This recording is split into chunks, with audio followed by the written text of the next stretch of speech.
Oui, il y aura des élections au mois de novembre, on ne répétera jamais assez. Et du côté de Longueuil, bien, surprise, il y a quelques jours, parce que on pensait que la mairesse Catherine Fournier était pour avoir une passe gratuite. Eh bien non, parce qu'il y a un candidat qui a décidé de se lancer, lui aussi, dans la course à la mairie de Longueuil, avec peut-être un parti politique. On va le voir avec lui. Il s'agit de Sacha Parisella. M. Parisella, bonjour. Bonjour, M. Laramé. Merci d'être avec nous aujourd'hui. Merci de l'invitation aussi. Belle petite surprise. Il y a quelques jours, vous annoncez que, parce que depuis 1 an, depuis 4 ans, il n'y a jamais personne qui s'est manifesté pour se présenter contre Catherine Fournier. Mais là, vous avez décidé d'y aller, Sacha Parisella. Vous vous lancez dans la course à la mairie de Longueuil. Pourquoi? Bien, pourquoi? C'est une bonne question. La question se pose. Exact. Oui. Mais nous, moi, j'ai vu en tout cas qu'elle elle a été élue par acclamation, en partie. On a vu qu'il n'y avait pas. Puis c'est important qu'il y ait une opposition. Ouais. Dans toute démocratie, c'est important. Puis je pense que c'était le temps pour moi de me lancer en politique, de créer un parti politique. Parce que vous avez de l'expérience en politique et surtout en organisation politique. Expliquez-moi donc, je voyais une photo l'autre jour sur les réseaux sociaux où vous étiez en train de signer quelque chose à l'hôtel de ville. Exact. Mais vous n'avez pas été conseiller municipal. Non, pas conseiller municipal. C'est lorsqu'on a signé le livre à l'hôtel de ville. OK, le fameux livre Le d'or. fameux livre, exact, c'est ça. Mais vous avez été dans l'organisation politique depuis quoi, une dizaine d'années? Une dizaine d'années que je suivais. J'ai commencé, moi, en 2014 à suivre avec Jacques Lemire. Jacques Lemire, le fameux Jacques Lemire, le Exact. chef de l'opposition, qui a décidé d'ailleurs de ne pas se représenter aux prochaines élections, après, je pense, 29 ans, conseiller municipal. Donc, vous avez été un des organisateurs ou l'organisateur des campagnes de Jacques Lemire. Exact. Celle de 2021, c'était moi, son organisateur de sa campagne. En chef, OK. Exact, oui. 2021, après ça, si mes notes sont bonnes, vous avez été au bureau, justement, de l'opposition. Exact, oui. J'ai travaillé, au début, quand Jacques a été élu. J'ai travaillé quelques années avec lui. Puis par la suite, 2021, 22, 23. Et par la suite... Ça s'est fini là. C'est exactement ça. Au bureau de l'opposition. Exact, oui. Et puis là, je me répète et je le répète, vous décidez d'aller, pas juste comme conseiller municipal, vous auriez pu viser le poste à Jacques Lemire, puisque vous connaissez le quartier La Flèche, mais c'est la mairie. Exact. Parce pas que un petit morceau. C'est un gros morceau, mais je pense que j'ai les qualifications pour le faire. Parce que moi, je vais être très près des citoyens. Puis je pense qu'avec l'expérience que j'ai eue avec Jacques Lemire depuis que j'étais dans le cabinet d'opposition, et j'ai vu les problèmes qu'il y avait, de la façon que les citoyens, des fois, ne sont pas impliqués dans les dossiers. Puis je pense que c'est important de le faire en haut pour vraiment impliquer les citoyens dans la politique. Oui. Justement, qu'est-ce que vous avez vu? Parce que oui, vous avez travaillé 2-3 ans au bureau de l'opposition, donc vous avez été à même de constater ce qui se faisait à l'hôtel de ville de Longueuil. Là. Si on parle de 2021, 2022, 2023, je lisais dans ce qui a été publié sur votre site Internet, là, que vous disiez qu'il y avait eu des jeux d'influence qui gangrènent le processus politique. Exact. Mais encore. Mais encore. Mais encore. Les décisions sont tout le temps prises quand les citoyens, exemple, on prend, que ce soit qu'on prenne nos PPL, qu'on prenne n'importe quelle participation citoyenne qu'il y a dessus, que ce soit les conseils de ville, comme on a vu récemment. Ouais. Le citoyen, il la prend tout le temps à la dernière minute, il n'est pas impliqué dès le début. C'est déjà décidé d'avance. Tout est décidé d'avance. J'ai un ami qui me demandait, lui, qui pensait qu'un conseil de ville, c'était des gens qui allaient voter et qu'on présentait un dossier et tout le monde votait. Ça marche pas de même. Ça fonctionne pas comme ça. C'est déjà décidé d'avance, puis c'est ce qui n'est pas correct, que ce soit décidé d'avance, parce que les citoyens doivent être impliqués dès le début. Tout projet, il faut qu'il soit bâti avec les citoyens. Oui. Mais, en parallèle, les hommes et les femmes qui sont élus, à chaque 4 ans, sont aussi là pour décider. Exact. Ils sont là pour diriger, ils sont là pour décider. C'est pour ça qu'ils sont élus aussi. Je me fais pas l'avocat du diable, mais ils ne peuvent pas passer leur vie non plus à consulter.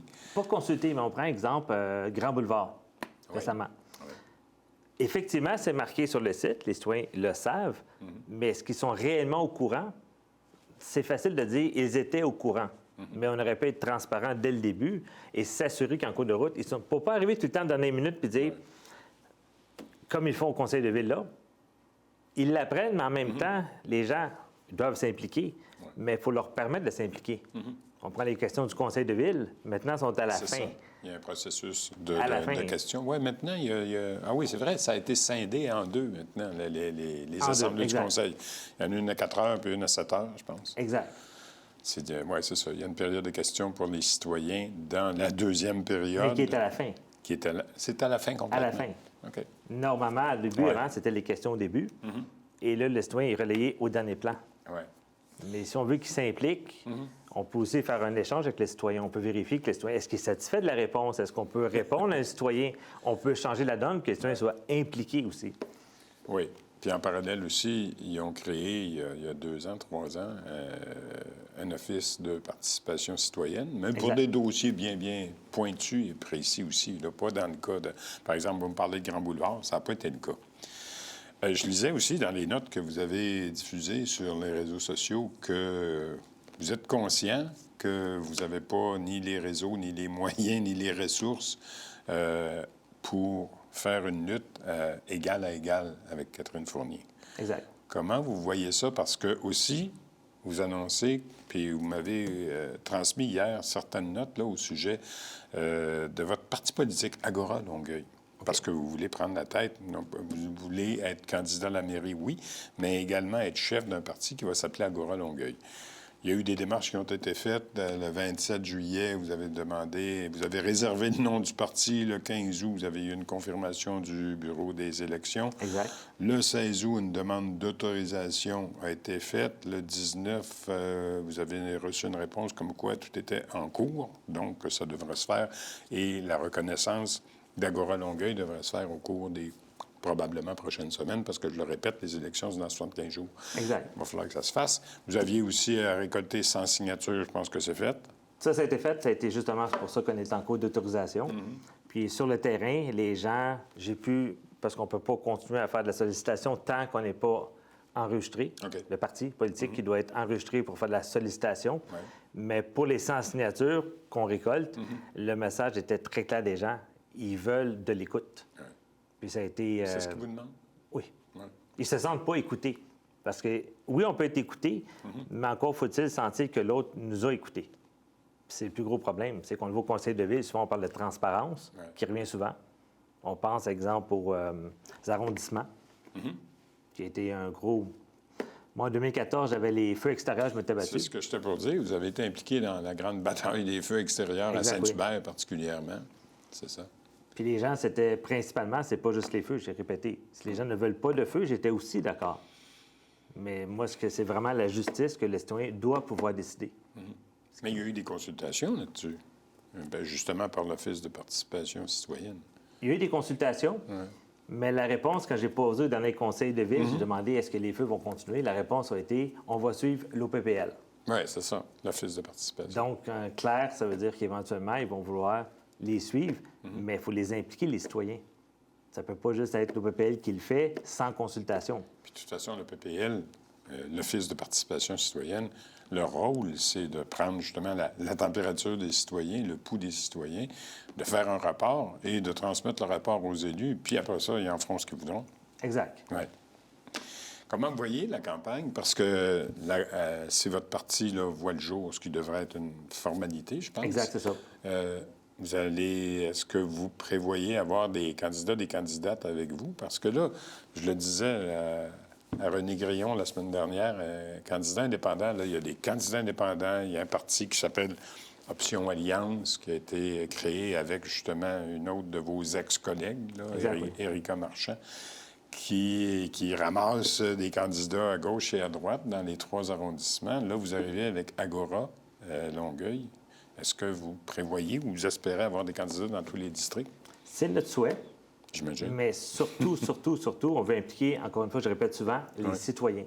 Je veux dire, c'est beau de présenter des candidats, mais encore faut-il qu'il faut sonder le terrain et peut-être même c'est les citoyens qui ont quelqu'un à nous suggérer. Mais c'est vraiment l'approche que je veux faire, c'est d'impliquer le citoyen, que ce soit au niveau, à la base même. Il faut leur demander qu'est-ce qu'ils veulent et est-ce qu'ils ont des personnes, est-ce qu'ils connaissent du monde. Parce que là, si on impose un peu comme quelqu'un, les personnes qui se présentent sont excellentes. Je ne dis pas qu'elles ne sont pas bonnes, mais ce que j'ai, c'est qu'il faut quand même demander aux gens. C'est vraiment là-dessus que je veux miser, vraiment sur la les citoyens. La participation citoyenne. Exact. Et à part ça, là, si vous aviez à cibler un ou deux priorités pour la ville de Longueuil, si jamais vous êtes élu maire de Longueuil demain matin, là, c'est quoi vos 2-3 premières priorités? Il y a eu bien des dossiers là, qui ont été soulevés. Depuis des années, on parle d'itinérance, on parle du logement, de l'aéroport de Saint-Hubert. Il y a eu toutes sortes de choses là, qui ont été soulevées. J'en vais tout le temps à ça quand même. On prend exemple l'itinérance. Moi, j'ai vu à Montréal, j'ai regardé d'autres organismes. Est-ce qu'on est allé vraiment sur le terrain? Je ne dis pas qu'ils ne l'ont pas fait, je ne le sais pas. Mais je ne pense pas qu'ils sont allés sur le terrain voir. Puis il y avait des intervenants qui expliquaient que des gens qui veulent se sortir, d'autres, c'est un choix qu'ils ont. Oui. Et c'est tout ça qu'il faut regarder, c'est quoi l'état actuel. Il faut les aider. Puis s'il y en a qui veulent s'en sortir, il faut prendre le temps. C'est pas juste de dire ils veulent s'en sortir, mais c'est de s'arrêter au problème réel. L'autre, c'est les pistes cyclables. Ah oui, Les fameuses pistes cyclables. Ça fait jaser beaucoup par les temps qui courent. Exact. Ouais. Mais je pense qu'on avait au début une piste cyclable. Maintenant, c'est des pistes multifonctionnelles. Puis il faut revenir à la base. Chaque secteur n'est pas identique. Il y a des secteurs qui ont des trottoirs, d'autres qui n'en ont pas. Fait que c'est sûr que... Puis là, il y a plus de monde sur une piste multifonctionnelle que sur une route. Oui, c'est ça, c'est multi maintenant. Exact. Là, ça devient comme rapide, les piétons. Oui. Ça, c'est un gros problème aussi. Effectivement. Puis c'est pas juste à Longueuil, là. J'entendais ce matin du côté de Montréal aussi. Puis on a vu la réaction, on est jeudi, là, hier, du directeur de la santé publique qui a failli se faire frapper par une trottinette à Montréal. Là. La multiplication des façons de se véhiculer devient, oui, un problème. Et le dernier qui était, vous posez un dernier, c'était vraiment sur les arrondissements. Je veux vraiment garder que ça ne devienne pas des coquilles vides. Il faut vraiment que ça reste des arrondissements et que surtout qu'on garde, moi, dans 2014, c'était les approbations référendaires qui étaient importantes.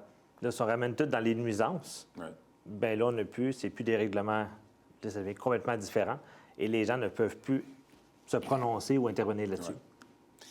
Sacha Parizeau, c'est tout le temps qu'on avait. Merci d'avoir été avec nous. Puis écoutez, je le dis à tous ceux et celles qui passent ici, bonne campagne électorale. Parfait. Puis, je vais continuer de vous suivre pour voir comment se comporte Agora Longueuil. Absolument. Merci. Merci bien. Voilà, au retour, c'est le candidat à la mairie de La Prairie, cette fois-ci, qui est avec nous. À tout de suite.